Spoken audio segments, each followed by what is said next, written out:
Lines, it being 2 p.m, we will move to questions without notice. Senator O'Neill.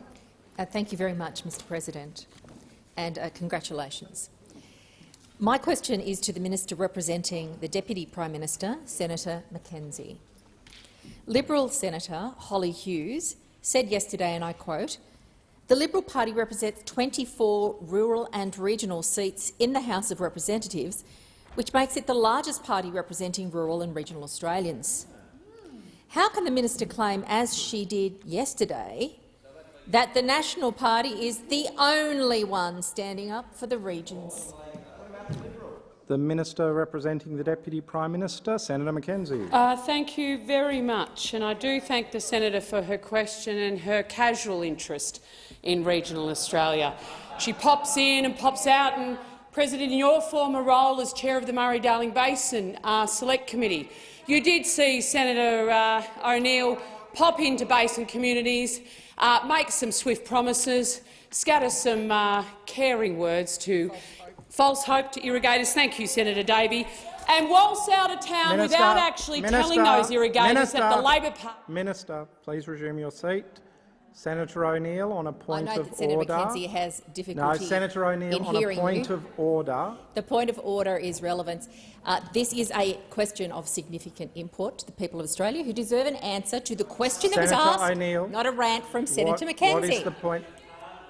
Senator O'Neill, there is no point of order. Senator Mackenzie, you have the call. Thank you. Look, and I look forward to spending this question time talking about the needs and interests of rural and regional Australia for as many times as the Labor Party chooses to ask us a question. It's actually nice to have the Labor Party asking the government questions about rural and regional Australia. Minister, please resume your seat. Senator Gallagher. Point of order, Mr President. Direct relevance to the question. Question time shouldn't be an opportunity for ministers to just rant about the opposition. They should be directly relevant to the question they've asked, which is about the regions, and it's about the regions and regional Liberal representation of those regions, not the Labor Party. Yeah, Senator Gallagher, you've had a chance to bring the minister's attention back to the question. Minister,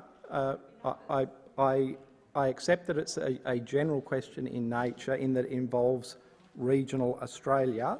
However, I will ask you to direct your attention to the question. Minister. Well, thank you, Mr President. The National Party and the Country Party before it has one goal, Order. One constituency. Other political parties in this House, in this chamber, represent a raft of constituencies. But I can tell this chamber very, very proudly, we don't seek to represent the needs and interests of Woolloomooloo, and it's great that my Senate colleague Holly Hughes from Sydney is very, very keen to talk about the needs and interests of— Could you please resume your seat? Those on my left, interjections are always disorderly. I cannot hear the minister. Minister, you have the call. Thank you. And so we only have one mandate, and it is to stand up for the needs of rural and regional Australia. We've been doing it for a century. We're very proud to do that because it allows us not to be distracted by other interests, by other constituencies. And the big parties fairly, have a range of constituencies that they have to manage, as the Labor Party. And unfortunately, not enough of the Labor Party MPs and senators give a damn about regional Australia. You see it in your policies. You see it in your public— The time for the answer has expired. Senator O'Neill, a supplementary question. Order. Order. Senator O'Neill, resume your seat, please. This is generally considered a time for the opposition. I would prefer not to waste that time. Senator O'Neill, you have the call. Very much, Mr President. Now, Senator Hughes also said, and I quote, "It is a misnomer to assume it's only the National Party that represents the voice of rural and regional Australians. Is Senator Hughes wrong?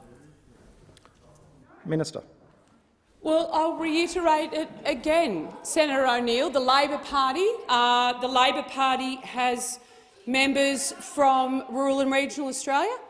The Liberal Party has great members that represent rural and regional Australia.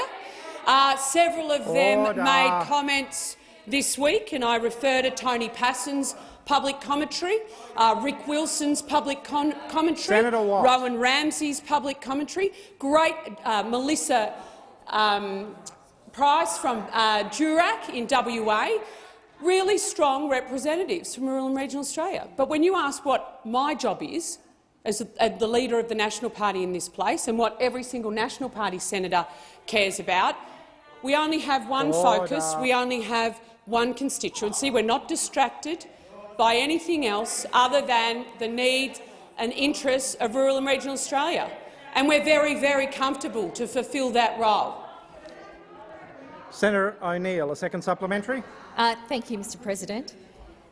Has the minister told her 24 regional and rural Liberal colleagues what she really thinks of them?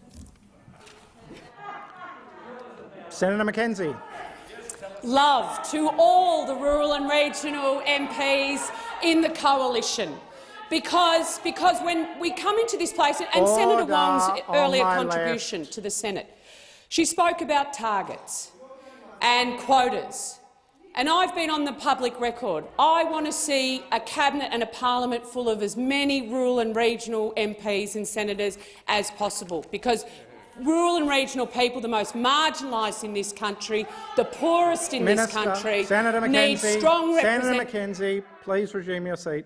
Senator Wong. Thank you, Mr President. Direct relevance. I hardly think it can possibly be directly relevant to refer to a two-minute statement I gave about women in the context of a question in question time about regional representation. On the point of order, Senator Canavan. Mr President, with all respect, that is not a point of order at all. That is absolutely a debating point that the minister has every right to raise in this place in the context of the answer she is giving. I believe the minister was discussing regional and rural representation in the parliament, and her answer was directly relevant. Minister Mackenzie, did you have anything further to add? I've got 30 more seconds to extol the benefits of being a rural and regional MP in a very successful and strong coalition that has delivered for rural and regional Australia for a decade. And I mentioned some of my Liberal colleagues who are very proud, strong advocates for the regions, who joined with the National Party when this place was discussing climate change policy at another time, and they actually stood up against the Labor Party. Senator Mackenzie, your time has expired. Senator Small. Thank you, Mr President, and it does feel good to say that. My question is to the Minister representing the Minister for Health and Aged Care, Senator Colbeck. Can the minister update the Senate on how Australia's COVID-19 vaccination rollout is supporting our national plan to safely reopen the country, and further, how Australia's vaccination rates compare with other countries around the world? The Minister representing the Minister for Health and Ageing, Senator Colbeck. Thank you, Mr President. I thank Senator Small for his question. As a proud West Australian, I can understand him being very interested in vaccination rates, Mr President. By the end of today, Mr President, we will have administered over 33 million doses of COVID-19 vaccine to Australians. Australia's COVID-19 vaccination program has continued to accelerate, as we said it would. Mr President, in the last month, over 7.8 million doses of vaccine have gone into the arms of Australians around the country, and we thank each and every Australian for rolling up their sleeves to get the jab. Mr President, I am delighted to report that 85.1% of the population aged over 16 are now protected against COVID-19 with at least one dose, and, Mr President, 69.2% of the population over the age of— we've in fact passed them, Senator, if you've been keeping notice. We've actually even passed Israel, which you try to quote in the chamber. Mr President, as these numbers show, Australians recognise that vaccination is the best way to protect themselves, their loved ones and their country, Mr President. Mr President, in the context of cases this year versus last year and the impacts that we've seen, Mr President, last year there were 28,424 cases of the virus in Australia, 2,051 of those in aged care. This year there's been 118,851 cases, 681 of those in aged care, Mr President. The difference, Mr President, between this year and last year is vaccination. Mr President, the message is very clear. The vaccines work, and the message to Australians is get vaccinated. Senator Small, a supplementary question. Thank you, Mr President. Can the minister outline what this Liberal national government is doing to protect younger members of the Australian community? Senator Watt. Senator Colbeck. Thank you, Mr President, and very proudly, Senator Watt, very proudly. Order. Mr President, I'm very happy to report that the vaccination rollout continues strongly for 12 to 15-year-olds. In just over a month, 59.6% of 12 to 15-year-olds have been vaccinated with a first dose, and 23.7%, Mr President, have been vaccinated with their second dose, fully vaccinated. Mr President, that is an extraordinary effort, and I thank all of them, their families, for again jumping on board, rolling up their sleeves to protect themselves and their communities in this pandemic. Mr President, as for the 5 to 11-year-old age group, Australia's medical regulator, the Therapeutic Goods Administration, has provided provisional determination which allows for Pfizer to submit its application for 5 to 11-year-olds. As soon as that data is received, it will be assessed. Senator Small, a second supplementary. Thank you, Mr President. Minister, what other measures is this government considering, including new treatments, in order to treat presentations of COVID-19? Minister. Thank you, Mr President. The government continues to work to support Australians in the fight against COVID-19, including with additional treatments. In recent times, we've secured access to 2 additional treatments, Mr President. Under a new agreement with Roche Products, Australia will be supplied with 15,000 doses of the COVID-19 antibody-based therapy Ronapreve. Ronapreve is expected to be targeted for use in unvaccinated people who are at risk of developing severe disease. In addition, the Australian government has secured access to 500,000 treatment courses of Pfizer's COVID-19 oral antiviral drug, Mr President. This treatment is still undergoing clinical trials. It is expected to help reduce the severity or onset of illness and expected to be available, Mr President, next year. As the Australia has also secured an advance purchase agreement for 300,000 courses of the promising oral COVID-19 the time treatment. for your answer has expired. Senator Walsh. Thank you, President. My question is to the Minister representing the Deputy Prime Minister, Senator McKenzie. Mr Morrison said yesterday in House Question Time, and I quote, "The government's decision on the government's commitments for Australia in relation to COP26 will be made by the government in Cabinet."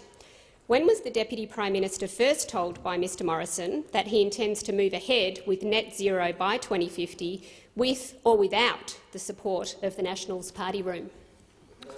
The Minister representing the Deputy Prime Minister, Senator McKenzie. Thank you, Mr President, and thank you very much for your question. Well, as has been made very clear by the Deputy Prime Minister and by the National Party MPs and senators, we are going through our own internal processes to assess any commitment by the government towards net zero 2050, and in a respectful, calm manner, we shall make those views known to the Prime Minister, and Barnaby Joyce is in those discussions as we speak.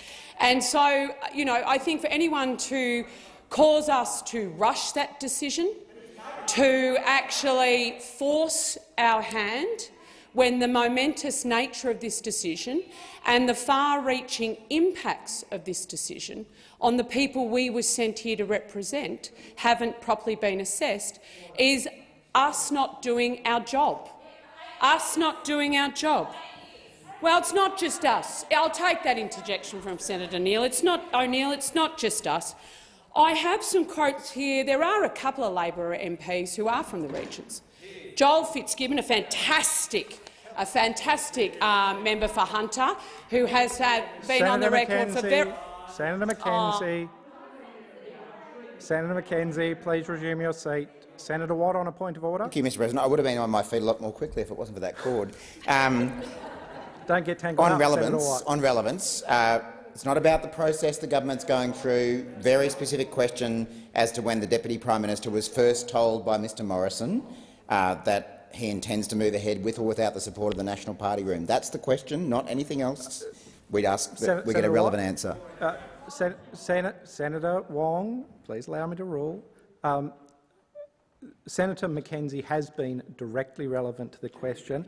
However, I detect you may be straying from that, Senator McKenzie. However, the bulk of her answer up until now has clearly been directly relevant.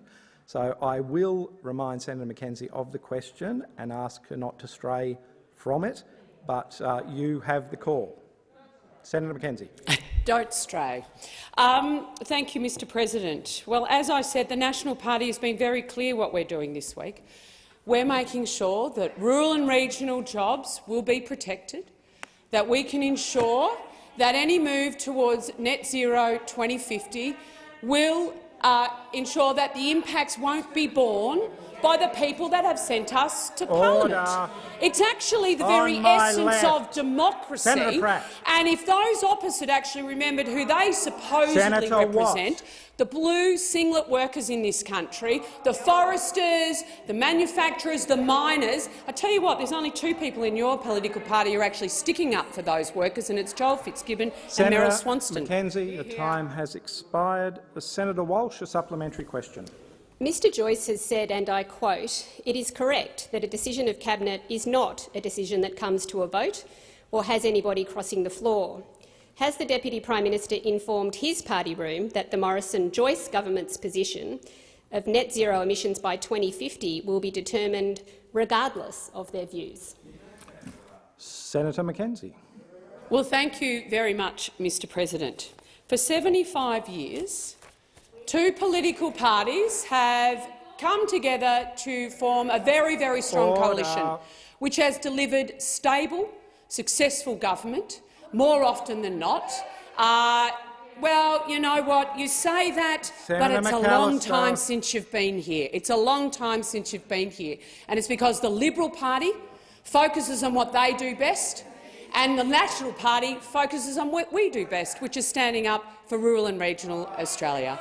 And that is actually what we're doing here today. And because of that 75 years, and indeed nearly the last decade, we have seen record growth in our mineral exports. We've seen record growth in our agricultural exports, job booms in both these industries, and we've seen a 20% decrease in our emissions. Without your ETS, without your carbon tax, we've been driving down emissions and growing jobs. The time for the answer has expired. Senator Walsh, a second supplementary question. Senator Canavan has said, and I quote, "Perhaps a decision has already been made by reports in the media. It seems like the Prime Minister is gaslighting the joint party room. Does the Deputy Prime Minister think Senator Canavan is right when he says Mr Morrison is gaslighting?" Senator McKenzie. Well, OK. Matt, you've had your chance. I'm answering on your behalf. Look, I think obviously every successful partnership in life has to be a respectful one. And I think we know in the coalition that it's been a strong relationship. We need to be unified. We're best when we're unified, but we don't always agree. And this actually is one of those points where we have to assess the information in front of us and come to a considered position. Like, people shouldn't be surprised about this. It is not about elbow waltzing into the Labor Party caucus and saying, OK, I've done the deal, the left says this, the New South Wales right says that, the Victorian left says this, Kim Carr says something else, and this is going to be our position on this particular policy decision. No. There are two independent parties Senator here, McKenzie, and it may be the time uncomfortable. for the answer has expired, and I will remind all senators that we should revert to those from the other place by their correct titles. Senator Hanson-Young. Thank you, Mr President. Congratulations on your appointment. My question is to Senator Birmingham, representing the Prime Minister. The EU ambassador has warned that Australia may face carbon tariffs if Mr Morrison doesn't stump up to Glasgow with strong 2030 targets, the target that actually matters. What guarantees can you provide that the Prime Minister won't walk into Glasgow with empty hands on the crucial 2030 target and therefore come home carrying in his luggage carbon tariffs from our major trading partners? The Minister representing the Prime Minister, Senator Birmingham. Thanks, Mr President. I thank Senator Hanson-Young for the question. Indeed, Mr President, I'm very happy to provide guarantees that the Prime Minister, as he's indicated, will travel to Glasgow. He will outline the extent to which Australia has made commitments in the past, met and exceeded our commitments in the past across the Kyoto Protocol, first commitment period and second commitment period.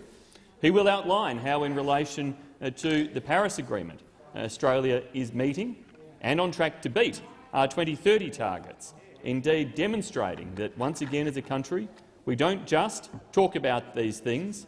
When we make a commitment, we deliver on it, and we deliver on it in ways that actually exceed those expectations. And of course, our commitments that we've done to date have seen our emissions fall faster than Canada or Japan or New Zealand or the United States.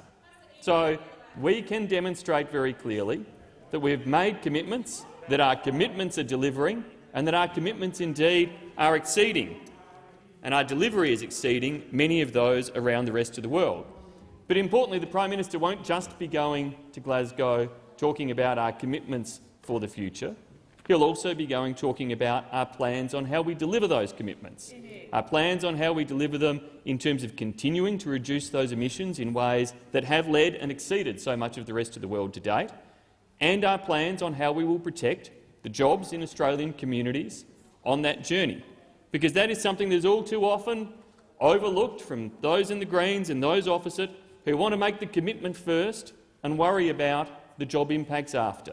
On this side, the Liberal Party and the National Party, working together, are seeking to address all of those issues concurrently, ensuring that we are best placed to keep reducing emissions while continuing to grow our economy, while continuing to protect and support jobs in regional communities around Australia. That's what we've done through the last few years, and that's what we'll continue to do successfully. Birmingham, your time has expired. Senator Hanson-Young, a supplementary question. Thank you, Mr President. While the minister was answering this question, we had the leader of the National Party yell out, "Who cares?" in relation to what the EU is saying and doing. Could the minister please explain whether the Prime Minister cares what the EU is saying and what the rest of the world requires and expects when he goes to Glasgow? Senator Birmingham. Well, there's many things, Mr President, that the Prime Minister cares about. He cares first and foremost about Australians, their safety, their security, their jobs, their economic prosperity. That's why the work we're doing as a government is putting all of those interests first. We're putting those interests first of Australians first by ensuring that we follow through on our emissions reductions commitments as part of our global engagement on climate change. We're putting those interests of Australians first by ensuring that we do that in ways that back technological change, that back the development of things that will drive emissions down while protecting the jobs of Australians. We're putting the interests of Australians first by ensuring that we have a strong story to tell the rest of the world in terms of our emissions reductions, but the investment opportunities in Australia, in terms of continuing to achieve those changes, be they in areas of hydrogen or other areas of technological change that will enable us to beat that into the future. And we look forward to our European friends and other global friends being partners Senator as they Birmingham, are in that journey. Time to answer the question has expired. Senator Hanson-Young, a second supplementary. Thank you, Mr President. If you don't have a plan to get out of coal and gas, you don't have a plan to reduce pollution and stop climate change. Last month, the Environment Minister approved 4 new coal mines. There's 72 new coal mines on the government's books and 44 new gas projects. How will the Prime Minister explain this when he gets to Glasgow? Minister.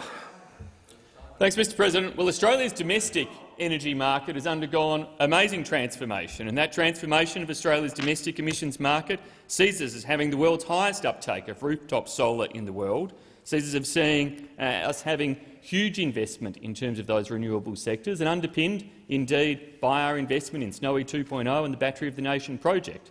The types of projects Senator Hanson-Young is asking about largely fuel the energy demands of other countries, of other nations. Now, as those nations make transition, which many of them are committing to do so, we will see a transition in terms of the demand for energy. That's why we are seeking to invest and to make sure we can attract those international partners, like the agreements we've signed with Japan or Korea or Germany or Singapore in relation to cooperation on new energy opportunities for the future. That's about backing those partners who may, as part of their transition, continue to draw on some of those resources projects from Australia, but we want to make sure that if they transition, when they transition, we have the alternatives in place to work with them as well. Has expired. We now go to the remote, hopefully. Senator Griff, you have the call. Yes, thank you, Mr President. My question is to Senator Colbeck, representing the Minister of Health, and relates to tobacco control and non-nicotine vaping products. Minister, non-nicotine e-cigarettes are not therapeutic goods and as such do not come under the purview of the TGA. They are classed as consumer goods. Now, new Australian research from Curtin University shows that flavourings and other additives in so-called nicotine-free e-cigarettes are harmful and include cancer-causing substances, pesticides, heavy metals, and even the addition of nicotine in many instances. Does government hold concern over the fact that these easily available consumer products are toxic and potentially carcinogenic, particularly given the take-up of these products by teenagers? The Minister representing the Minister for Health, Senator Colbeck. Thank you, Mr President. Thanks, Senator Griff, for the question. The government remains vigilant to the development and the emerging non-tobacco devices that have potential to normalise smoking behaviours amongst children, young adults, and where the risk of harm such products are not yet fully understood or known. These products, the non-nicotine products, as you've indicated, is not regulated through the health system, but is regulated by the Australian Industrial Chemicals Introduction Scheme, ACIS, or what used to be known as NICNAS, and categorises their introduction into one of 5 categories. And I can refer you to the ACIS website for the information on non-nicotine liquids for vaping devices on their website, Mr President. The regulation of domestic sale and supply of non-nicotine vaping products and devices is in fact regulated by states and territories under their respective tobacco laws and regulations. In Western Australia, for example, products that resemble tobacco products, including e-cigarette devices, whether or not they contain nicotine, cannot be sold by tobacco or general retailers, Mr President. Senator Griff, a supplementary question. Minister, vaping in school-aged teens is a well-recognised problem, and the research has shown that both nicotine and non-nicotine vapes can act as a gateway to tobacco use. What assistance is the federal government offering the states, or are you aware of any plans to offer the states assistance to actually tackle this? Minister. Thank you, Mr President. The Commonwealth Government continues to work with the states with respect to tobacco and non-tobacco control measures. Obviously, the Australian Industrial Chemical Introduction Scheme is a combination of what was formerly state and territory regulatory frameworks into a national one. and so in that context we continue to work with the states. We acknowledge the research that's recently been done by the Lung Foundation of Australia and Minderoo, which tested the ingredients and toxicity of 52 e-liquids for sale over the counter in Australia in both their origin and vaped form, which found that 100% of e-liquids had between 1 and 18 chemicals to have unknown effects on respiratory health. So we continue to work closely with the states and territories in the regulation of this matter. Senator Griff, a second supplementary question. Thank you, Minister, but I can gather from your answer that the Commonwealth isn't working with the states in relation to the issue with school-aged teens, but perhaps we'll discuss that separately. Does the government consider it as time to reinvigorate its anti-tobacco campaigns, which have historically helped Australians drive down smoking rates to some of the best in the world? Minister. Thank you, Mr. President. Can I acknowledge that the campaigns that have been run over many years have in fact achieved the results that Senator Griff has indicated. A strong and continued message, one that is appropriately targeted, particularly into those communities, young Australians and those communities where we still see unacceptably high rates of smoking, but also use of some of these new technologies is something that we need to continue to work with both states and territories and at a Commonwealth level with, to ensure that people understand the harms. The research that's recently been published that I mentioned by the Lung Foundation provides some level of alertness to that, but communicating that information and continuing the program to encourage people to give up smoking and these other technologies, one that we need to continue to work on. Thank you, Minister. Senator Keneally. Thank you very much. My question is to the Minister for Regionalisation, Regional Communications and Regional Education, Senator Mackenzie. The Cabinet Handbook requires members of Cabinet to observe Cabinet solidarity. Does Cabinet solidarity extend to this Minister and Nationals members of Cabinet publicly campaigning against Mr Morrison's stated intention to adopt net zero by 2050? The Minister for Regionalisation, Senator Mackenzie. Thank you very much, Mr President, and I thank Senator Keneally for the question. As the Prime Minister's made clear, this is a decision for Cabinet and no decision's been made. And so that is as it stands. Every Cabinet Minister in the Senate is aware of the processes of Cabinet and of the Cabinet Handbook and of our responsibilities as Cabinet Ministers in this government. And it has been an incredibly collegiate Cabinet that's been able to deliver for rural and regional Australia. My question, though, is, I guess, and having dealt with that question, I am very, very happy to go to the fact that Labor Party, and your question belies your strategy, that you're all politics and Senator Mackenzie, please resume your seat. Senator Keneally on a point of order. Thank you. My question is direct relevance. The Minister, by her own answer, is admitting that she is straying into areas that are not relevant to this rather tightly worded question. President, Minister? Senator Keneally was asking quite a politicised question in the way in which she presented it. In terms of there being any substance to the question, Senator Mackenzie has directly addressed the substance of the question in relation to knowledge of the Cabinet rules and processes. And Senator Mackenzie, having directly addressed the question, is fully entitled to add context to the answer she has given.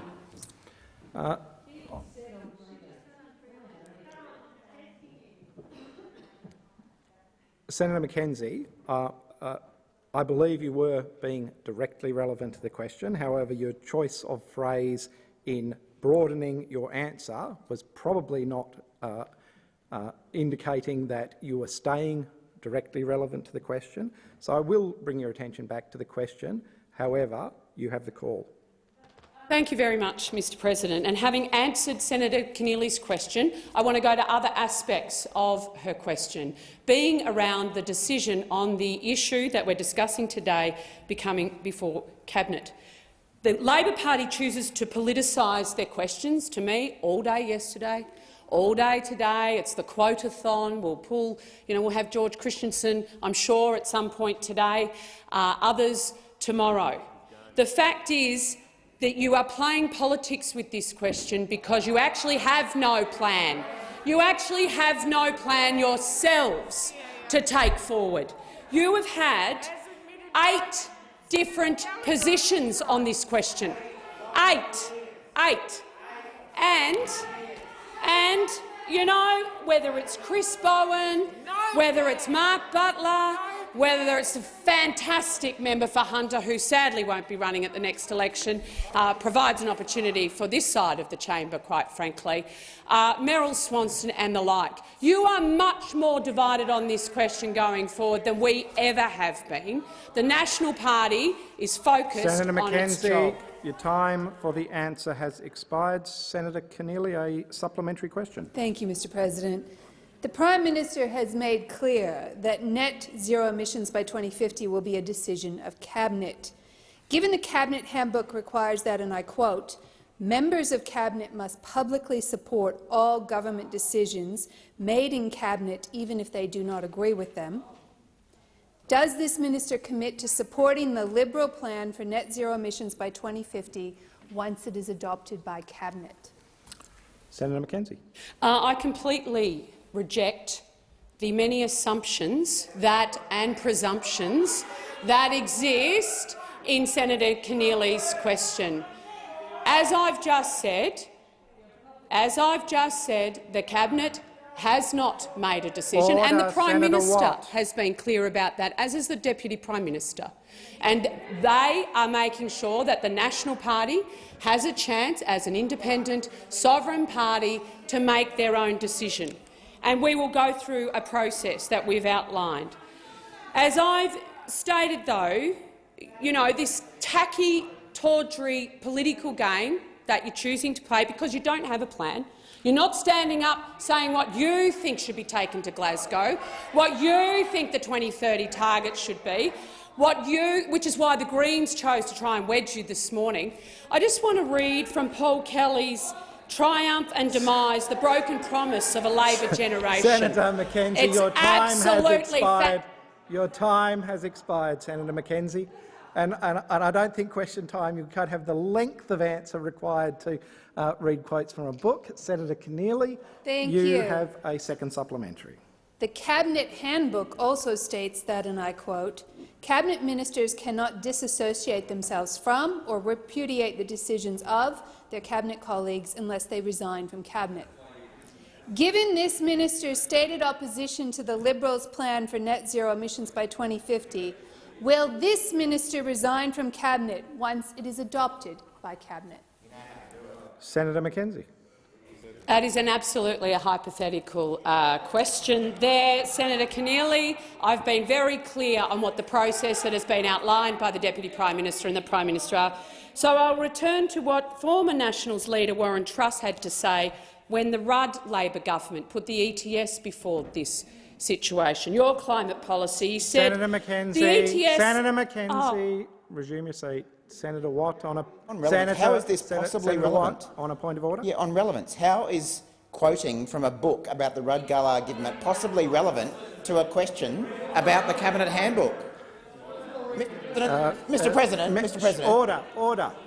I haven't finished. I haven't finished. He did sit down. Senator Watt, to be fair, you did sit down. Mr. President, I would submit that ministers are flagrantly abusing the privileges of senators in here and are testing your limits as the new president, and I'd ask you to make sure that their answers are relevant. Senator Watt, I have heard your point of order. I have another submission, I assume, on the point of order. Senator Birmingham? On the point of order, Mr. President. Mr. President, the question was a question that went to matters of Cabinet convention and processes, which are, of course, indeed very long-standing customs and practices. I am not aware of the content of the quote that Senator McKenzie is going to use yet, and unless Senator Watt has powers that I've not yet seen, nor is he. So it's entirely possible that the quote is indeed relevant to matters of cabinet process and cabinet consideration, which would make it directly relevant to the question that was asked. Senator McKenzie, I believe that Senator Watt may have a point of order, but as Senator Birmingham has pointed out, without knowing the content of your quote, I would caution you against reading something that is not relevant. Senator McKenzie, you have the call. I was asked this in my capacity as a Cabinet Minister, and so I'm quoting a former National Party Cabinet Minister and Deputy Prime Minister who, when considering this exact issue under the Rudd Labor government in the shadow cabinet, said that the Labor Party's climate policy was a job-destroying rabid dog that should be put down.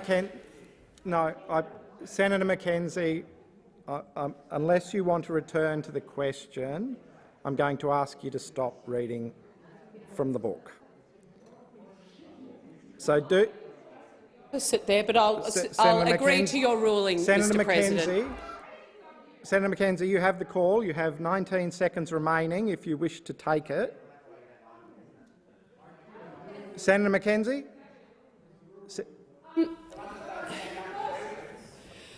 Look, I'm very proud to be leader of a Senate team that doesn't shy away from having the tough conversations. Too many people in this place don't stand up for the people that sent them here. Ask the foresters, ask the CFMEU, ask Michael O'Connor, who actually stands up for their jobs, and it's not you. Your time for the answer has expired. Senator Patterson. Thank you and congratulations, Mr. President. My question is to the Attorney-General, Senator Cash. Can the Attorney-General update the Senate how the Liberal and Nationals government is equipping our law enforcement and security agencies with the resources they need to keep Australians safe from violent extremism? The Attorney-General, Senator Cash. Thank you, Mr. President, and I also offer you my congratulations on the election to your new role. I also acknowledge Senator Patterson's role as the head of the Parliamentary Committee on Intelligence and Security. And in answering this question, I also acknowledge the recent death of the UK Conservative MP Sir David Amess in a terrorist attack. Mr. President, without a doubt, a fundamental responsibility of the coalition government is to keep Australia and Australians safe, to protect our way of life, our freedoms and our values. Our government will continue to combat and keep Australians safe from terrorism and from violent extremism, regardless of the ideology behind it. We may be in the middle, as we know, of a global pandemic, but the threat of terrorism, it remains in Australia as it does around the world. Since the national terrorism threat was raised to probable in September 2014, there have been 9 attacks and 21 major disruption operations in response to imminent attacks that were being planned on Australians. There have been 143 people now charged as a result of 70 counter-terrorism operations since 2014, and there are currently 29 people before the courts for terrorism-related offences. To respond to these threats, the government has now passed 25 tranches of national security legislation. As I said, a fundamental responsibility of the coalition government is to keep Australia and Australians safe. The legislation that we have passed is helping provide security agencies with the tools and the legal framework that is necessary to protect Australia, but also to combat new attempts and methods of violent extremism. Senator Patterson, a supplementary question. Thank you, Mr. President. How is the increased investment from the government in our law enforcement and security agencies helping to keep Australia and Australians safe from emerging threats? Attorney-General. Well, Mr. President, in terms of emerging threats, the digital world is now the new frontier that organised crime, terrorist and state-sponsored actors are using to threaten Australia and to threaten our way of life. The government is investing almost $1.7 billion through our cyber security strategy to position Australia to meet these evolving threats and to improve capabilities to identify and disrupt cyber security threats. In April of this year, the Foreign Minister released the International Cyber and Critical Technology Engagement Strategy to ensure we can develop global cyber resilience and tackle issues of cross-border cyber threats that are growing in both intensity and in frequency.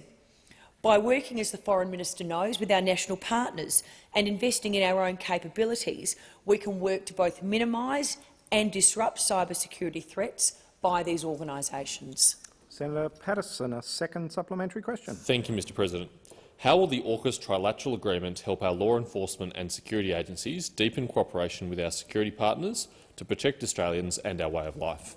Attorney General. Well, Mr President, the AUKUS partnership between Australia, the United Kingdom and the USA builds on our nation's close ties, but it will also enable us to deepen cooperation on a range of emerging security matters. AUKUS will build on Australia's already significant network of international partnerships, including with ASEAN, our Pacific family, the Five Eyes, the Quad, and other like-minded partners within our region. This, in turn, will help our security and law enforcement agencies to develop and enhance our capabilities, initially in cybersecurity, artificial intelligence and quantum technologies. Mr President, by partnering with our allies, we can continue to protect Australians and our way of life through continuing prosperity and security in our region, and by ensuring our agencies are at the forefront of new technology. Again, our fundamental priority is keeping Australia and Australians safe. Now we go to Senator Lambie on the remote. Senator Lambie, you have the call. Thank you, Mr President, and congratulations. My question is to the Minister representing the Minister for Health, Senator Colbeck. When the Prime Minister shut down the country in March 2020, he promised Australians that he would use the time wisely and get ourselves ready before we had an outbreak. He told us we would make sure our hospital systems could cope with COVID before it... Senator Lambie, I'm afraid you've just dropped out on us. Can you hear me? Into Tasmanian hospitals to make sure they are safe for us. Senator Lambie, and are ready so we can reopen the state. Senator Lambie, can you hear me?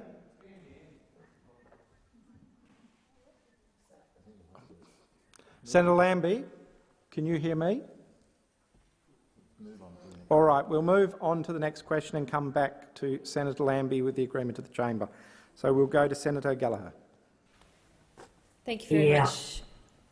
Thank you very much. Sorry, Mr President, I can hardly hear you breaking up. Sorry, Senator Lambie, we've moved on to the next question unless we've got a better line now. No, we'll have to... Senator Lambie, if you can hear me, could you disconnect and reconnect? All right, Senator Gallagher, you have the call. Thank you, Mr President. My question is to the Minister representing the Prime Minister and the Minister for Finance, Senator Birmingham. How much will taxpayers have to pay for Mr Morrison's deal to get the National Party to agree to net zero by 2050? The Minister representing the Prime Minister, the Minister for Finance, Senator Birmingham. Thanks, Mr President. Mr President, this question is almost identical to the question that Senator Gallagher asked me yesterday. And indeed, I will happily refer to the answer I gave yesterday and the fact that what this government will do is make sure that we invest, as we have done successfully since our election in 2013, to reduce emissions for the nation, which have been reducing at rates far in excess of many other nations around the world, and have reduced since 2005, as I said before, in excess of countries like Canada or Germany or the United States or New Zealand. We'll also do so through investments in a way that support transition in regional communities, and particularly confronting, as we do, the changed global environment in terms of changes in our commodities markets, changes in investment markets, as other parts of the world make their decisions in relation to net zero. We see an even heightened importance in relation to backing and supporting Australian communities who will be impacted by those changed decisions happening overseas, but also who face, in some cases, opportunities created by those changing environments overseas. So we'll be investing to back those communities, make no bones about it, as we have all along. And indeed, our investments all along have achieved the types of outcomes of reducing emissions without the type of costs that those opposite in the alternative policy regime sought to place on those communities. Our approach of backing technology and incentives to drive investment towards emissions reduction is achieving outcomes without the higher taxes on electricity costs, without the higher costs that hurt jobs and growth across the Australian economy. That was the formula of the Labor Party and those opposite. We have taken a different approach, and despite the fact that we were told time and time again by those opposite that our approach wouldn't see emissions go down, emissions have gone down. Emissions have gone down. So have electricity prices. They've gone down. And jobs have gone up. And that's the trifecta that we intend to continue to invest and support. Minister, your time has expired. I did miss the— Senator Wong, I did miss the clock because there was so much interjecting happening from my left. Senator Gallagher, a supplementary question. Thank you. Thank you, Mr President. Is the minister aware of any upper limit on the amount of taxpayer dollars Mr Morrison is willing to spend to secure an agreement with the National Party on net zero emissions by 2050? Is there an upper limit? Minister Birmingham. Thanks, Mr President. Well, the first thing I'd observe is there was no limit on how much those opposite were happy to tax. There was no limit in terms of their willingness. But what we will do, as we have demonstrated on our track record, is we will target investment to drive emissions down and to protect jobs. We'll target investment to drive emissions down and to keep electricity prices lower. We'll target investment to make sure that we drive emissions down and create new investment opportunities. Minister, please resume your seat. Senator Wong, on a point of order. Direct relevance, Mr President. The question was very tightly worded, and it asks whether the Finance Minister can advise of any upper limit on how much the government will pay in taxpayers' dollars to get a deal with the Nationals. It's not about emissions policy. It's not about the history of the Labor Party. It is about how much this Finance Minister is willing to spend the taxpayers' money on getting this deal. Senator Wong, you have brought the minister's attention back to the question. Minister, you have the call. Thanks, Mr President. In relation to how much we invest, let me make this bold prediction, Mr President. Let me make this bold prediction. When we outline plans to invest in regional communities across Australia, I bet those opposite will support every dollar of that investment. I bet they won't be game to go to the next election saying they're withdrawing any of that investment. Minister, please resume your seat. Senator Wong. Thank you, Mr President. Again, direct relevance. We accept, I think Senator Ryan said, if there's a glancing blow or something like that about other parties' policies, we accept that. He's been asked whether there's any limit. Is there an upper limit on how much he will spend? He's talking about us. It cannot possibly be directly relevant Wong. with respect. The minister was addressing the substance of the question. I will bring the minister back to the question again. However, Minister, you have— Order! Order! Minister, you have 11 seconds. Mr President, as always, we will do what is necessary to protect the jobs, the security, the prosperity of Australians. We will make sure we invest where necessary for the benefits of Australians for their future. Time has expired. Senator Gallagher, a second supplementary. Thank you, Mr President. Perhaps the Finance Minister can assist us with this, but is there any provision in the budget for this deal? Minister. Well, thanks, Mr President. Mr President, there are indeed many billions of dollars in the budget that we are investing already in emissions reduction activities, that we are investing already in supporting regional growth activities. I need only point you to the investments in our Agriculture 2030 agenda, to the investments in our modern manufacturing agenda, to the investments indeed in other aspects of our regional growth agenda, to the investments we're making in terms of meeting the stretch goals and targets in relation to emissions reductions, investments in terms of hydrogen hubs, 7 of them that we are committed to establishing right across the country, to investments that we are making in terms of driving new carbon storage opportunities, to the investments we're making in terms of Snowy 2.0, which, if I look just down the road, happens to be in a regional part of Australia. Regional investment delivering lower emissions environment that will support lower electricity prices in the future. That is indeed what we will continue to invest in and pursue. Senator lower Birmingham, emissions, more jobs, the time lower electricity for the prices. answer has expired. We will now return to Senator Lambie. Hopefully we have a better connection. Senator Lambie, you have the call. Thank you, Mr. President, and once again, congratulations. My question is to the Minister representing the Minister for Health, Senator Colbeck. When the Prime Minister shut down the country in March 2020, he promised Australians that we would use the time wisely and get ourselves ready before we had an outbreak. He told us we would make sure our hospital systems could cope with COVID before it got out into the community. It's been 18 months, but Premier Gutwein says Tasmania's hospitals still aren't ready. Since COVID arrived in Australia, to Tasmanian hospitals to make sure that they are safe so that we can reopen. Your question did break up slightly, but I believe the Minister probably got the majority of it. Minister, are you happy to proceed? Thank you. Order on my left. Minister, you have the call. Thank you, Mr. President.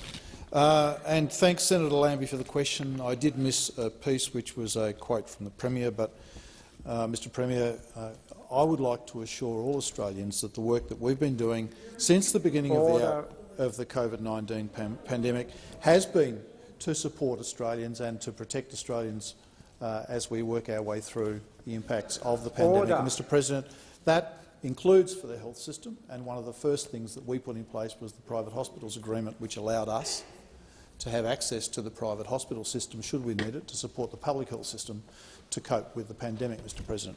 And in the period of the pandemic so far, the Australian government has provided over $6.6 billion in funding for the direct costs of diagnosis and treating of COVID-19 and the broader public health costs for contact tracing, outbreak management and vaccination, Mr. President. We continue to support Australians with respect to the management of COVID and also maintaining their health. The National Partnership on COVID-19 response is in place until the 30th of June 2022. It was agreed by all jurisdictions, Mr. President, and the Commonwealth is covering 50% of the additional costs incurred by state and territory public health and hospital systems on responding to COVID-19 outbreaks. Mr. President, this funding, Mr. President, is demand-driven, and there is no cap on funding, Mr. President. In the context of reopening, Mr. President, all states have indicated they have adequate capacity to meet demand based on the Doherty modelling and supplemented by their own modelling. So when we get through the 70% and 80% fully vaccinated rates as the basis for reopening, based on the Doherty modelling, Mr. President, and those are the discussions that we're having with the states and the territories. Just before we go back to Senator Lambie, I just would remind all senators, and their interjections are always disorderly, but particularly when we have remote questions, it is courteous to the asker of the question that they be able to hear the answer. Senator Lambie, a supplementary question. Thank you, Mr. President. Minister, could you please explain to other Australians why Tasmania won't open until it hits 90%? And can you clarify it's because your government has not put a cent into Tasmanian hospitals like it promised when COVID hit? Minister. Thank you, Mr. President. It's good of Senator Lambie to ask me the question and then answer it for me. But I would disagree with her question and I would disagree with her answer, Mr. President. Mr. President, the reason that Tasmania is not going to open until it reaches 90% vaccination rate is a matter for the Tasmanian government, Mr. President. It's purely a matter for the Tasmanian government. It is their decision, Mr. President. I would hope, Mr. President, that the Tasmanian government does what's happening in a number of other jurisdictions and follow the national plan, supported by the Doherty modelling, in support of Australians being able to move freely around the country and get back to contact with their families, Mr. President. That's what National Cabinet agreed. That was the process and that was the rationale behind getting the Doherty modelling done in the first place. At what point in time could we safely reopen? At what level of vaccination rate could we start to safely reopen the Australian community? Senator Colbeck, please resume your seat. Senator Lambie, a second supplementary question. Thank you, Mr. President. Minister, has Tasmania received extra money for our public health system in the last 18 months because of COVID? It's as simple as that. Yes or no? Minister. Mr. President, as I said in response to Senator Lambie's first question, through the National Partnership in COVID Response, which is in place until 30th of June 2022, which was agreed by all jurisdictions, the Commonwealth is covering 50% of any additional costs incurred by any state or territory public health and hospital system in responding to COVID-19 outbreaks. The funding is demand-driven and there is no cap on it, Mr. President. Through the partnership, the Australian government has provided over $6.6 billion to any state or territory where there has been additional costs for the direct costs of diagnosing and treating COVID-19 and for the broader public health costs for contact tracing, outbreak management and vaccination, Mr. President. Senator Birmingham. Thanks, Mr. President. I ask that further questions be placed on notice.